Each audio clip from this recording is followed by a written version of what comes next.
APS-C কেলেংকাৰীৰ charge sheet দাখিল কৰিলে এছআইটিয়ে প্ৰায় 9 মাহৰ পাছত প্ৰথমখন চাৰ্জশ্বিট দাখিল কৰিলে এছআইটিয়ে চাৰ্জশ্বিটত নাম নুকুমাল কেইবাগৰাকীও অভিযুক্ত বিষয়াৰ ন্যায়িক আয়োগে অভিযুক্ত কৰা বিষয়াৰ নাম বাদ পৰিল চাৰ্জশ্বিটত আমি পুনৰবাৰ দৰ্শকসকলক জনাইছো এপিএসসি কেলেংকাৰীৰ আজি চাৰ্জশ্বিট দাখিল কৰা হৈছে এপিএসসি কেলেংকাৰীৰ চাৰ্জশ্বিট আজি দাখিল কৰিলে এছআইটিয়ে প্ৰায় 9 মাহৰ পাছত প্ৰথমখন চাৰ্জশ্বিট দাখিল কৰিলে আজি এছআইটিয়ে অৱশ্যে চাৰ্জশ্বিটত নাম নুকুমাল কেইবাগৰাকীও অভিযুক্ত বিষয়াৰ ন্যায়িক আয়োগে অভিযুক্ত কৰা বিষয়াৰ নাম বাদ পৰিছে আজি দাখিল কৰা এই চাৰ্জশ্বিটত গতিকে এই কথাই এতিয়া প্ৰতিক্ৰিয়াৰ সৃষ্টি কৰিছে বিভিন্ন মহলত আমি সবিশেষ দৰ্শকসকলক জনোৱাৰ চেষ্টা কৰিম কিন্তু শেহতীয়া যেটো আপডেট আমাৰ হাতত আহিছে আমি আপোনালোকক জনোৱাৰ চেষ্টা কৰিছো এপিএসসি কেলেংকাৰী সন্দৰ্ভত এছআইটিয়ে আজি চাৰ্জশ্বিট দাখিল কৰিছে কিন্তু আজি দাখিল কৰা এই চাৰ্জশ্বিটৰ পৰা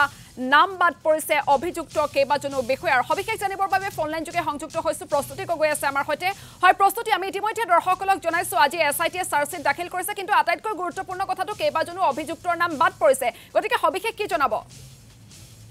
হয় আইসেংফা চাওক আসলতে বহু দিনৰ বিৰতিৰ পাছত তেওঁলোকক নিৰ্দিষ্ট সময়সীমা সমাজ ধৰি দিয়া হৈছিল যদিও প্ৰথমখন চাৰ্জশ্বিট তেওঁলোকে দাখিল কৰোঁতে ইতিমধ্যে পলম কৰিছে আৰু আজিৰ দিনটোত তেওঁলোকে প্ৰথমখন চাৰ্জশ্বিট দাখিল কৰিছে আৰু এই চাৰ্জশ্বিটখনৰ আটাইতকৈ গুৰুত্বপূৰ্ণ কথাটো হ'ল যে আৰু সকলোৱে আশংকা কৰি আছিল যে যেহেতু অৱসৰপ্ৰাপ্ত ন্যায়াধীশ বিপ্লৱ কুমাৰ শৰ্মা ন্যায়িক আয়োগে প্ৰায় ৩৭ গৰাকীকৈ ৰাজপত্ৰ বিষয়াক অভিযুক্ত কৰিছিল তেওঁলোকৰ বিৰুদ্ধে যিখিনি তথ্য প্ৰমাণ আছিল সেই সকলোখিনি প্ৰতিবেদন আকাৰে চৰকাৰৰ ওচৰত দাখিল কৰিছিল কিন্তু এছআইটিয়ে যেতিয়া গোটেই তদন্ত প্ৰক্ৰিয়াটো দায়িত্ব লাভ কৰে তাৰ পাছতে তেওঁলোকে প্ৰথম অৱস্থাত আচলতে প্ৰায় 5জনকৈ ৰাজপত্ৰিত বিষয়াক গ্ৰেপ্তাৰ কৰে তেওঁলোক ইতিমধ্যে জেললৈ যায় কিন্তু তাৰ পাছত দেখা গ'ল যে বাকি যিসকল অভিযুক্ত বিষয়া আছিল তেওঁলোকক একাংশক ৰাজ্য চৰকাৰে চাকৰিৰ পৰা নিলম্বন কৰিলে আৰু আন একাংশক দেখা গ'ল যে তেওঁলোকক আচলতে কোনো ধৰণৰ ব্যৱস্থা তেওঁলোকৰ বিৰুদ্ধে লোৱা দেখা নগ'ল তেওঁলোকক এছআইটিয়ে ঠিকেই তেওঁলোকক জাননী জাৰি কৰিলে তেওঁলোকক মাতি আনিলে চিআইডি কাৰ্যালয়লৈ তাত আনি তেওঁলোকক সোধা পোছা কৰিলে আৰু এনেকুৱা হৈছে যে যি একাংশ এনে বিষয়াও আছে যে য'ত আইসেংফা চাওক কাৰোবাৰ 200 নম্বৰ কাৰোবাৰ 300 নম্বৰ কাৰোবাৰ আচলতে দেখা গৈছিল যে 2-3খন দুটা তিনিটা বিষয়ত নম্বৰ বৃদ্ধি কৰি দিছে তেনে একাংশ অভিযুক্ত ৰাজপত্ৰিত বিষয়াৰ নাম কিন্তু এইখন চাৰ্জশ্বিটত বাদ পৰাটো আটাইতকৈ এতিয়া তাৎপৰ্যপূৰ্ণ বিষয় হৈ পৰিছে কেনেধৰণে সেই লোকসকল বিষয়াৰ নাম বাদ পৰিলে বা তেওঁলোকক কেনেধৰণে আচলতে ক্লাছিফাইড কৰা হ'ল এই কথাখিনি কিন্তু খুব গুৰুত্বপূৰ্ণ হ'ব যেতিয়া আমি এই চাৰ্জশ্বিটখন আচলতে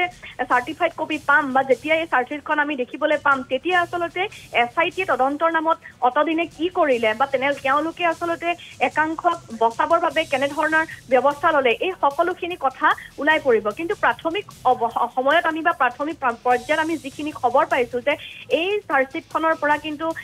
অৱসৰপ্ৰাপ্ত ন্যায়াধীশ বিপ্লৱ কুমাৰ শৰ্মা আয়োগে যিসকল বিষয়াক বা যিসকল ৰাজপত্ৰিত বিষয়াক বিৰুদ্ধে অভিযোগ আনিছিল তেনে একাংশ বিষয়াৰ কিন্তু নাম এই চাৰ্জশ্বিটৰ পৰা বাদ পৰিলে গতিকে ইতিমধ্যে কোৱা হৈছিল যে এনে একাংশ বিষয়া আছে যাৰ ৰাজনৈতিকভাৱে যথেষ্ট ক্ষমতাশালী তেওঁলোক তেনেধৰণৰ বিষয়াৰ নামো চৰ্চালৈ আহিছিল বা অভিযোগ উত্থাপন হৈছিল গতিকে আইসেংফা চাওক তেওঁলোকে এনেধৰণৰ বহু অসুবিধাৰ বাবে আচলতে চাৰ্জশ্বিটখন দিওঁতে যথেষ্ট পলম কৰিছে তেওঁলোকে বহু এৰাধৰাৰ মাজেৰে চাৰ্জশ্বিটখন তেওঁলোকে প্ৰস্তুত কৰিব লগা হৈছিল বুলিও আমি ইতিমধ্যে অভিযোগ লাভ কৰিছিলো বিভিন্ন মহলৰ পৰা আৰু অৱশেষত তেওঁলোকে চাৰ্জশ্বিটখন দাখিল কৰিছে আজি কিন্তু দেখা যাব যে চাৰ্জশ্বিটখনত যি অভিযোগ বৰ্তমান পৰ্যায়ত আমি পাইছো এই কথাখিনি কাৰ নাম সোমাল আৰু কাৰ নাম এই চাৰ্জশ্বিটৰ পৰা বাদ পৰিল এই কথাখিনি কিন্তু প্ৰায় স্পষ্ট হ'ব যে তদন্ত প্ৰক্ৰিয়া আচলতে কি গতিৰে আছিল এপিএসসি 2013 বৰ্ষৰ এই সকলো কথাখিনি আচলতে চাৰ্জশ্বিটখন আচলতে কোৰ্টত চিন হোৱাৰ পাছত আমি চাৰ্টিফাইড কপি লাভ কৰাৰ পাছতে সমগ্ৰ বিষয়টো পোহৰলৈ আহিব আইসেংফা হয় প্ৰস্তুতি গগৈ আপোনাক এই মুহূৰ্তত ধন্যবাদ জ্ঞাপন কৰিছো আপুনি সবিশেষ জনোৱাৰ বাবে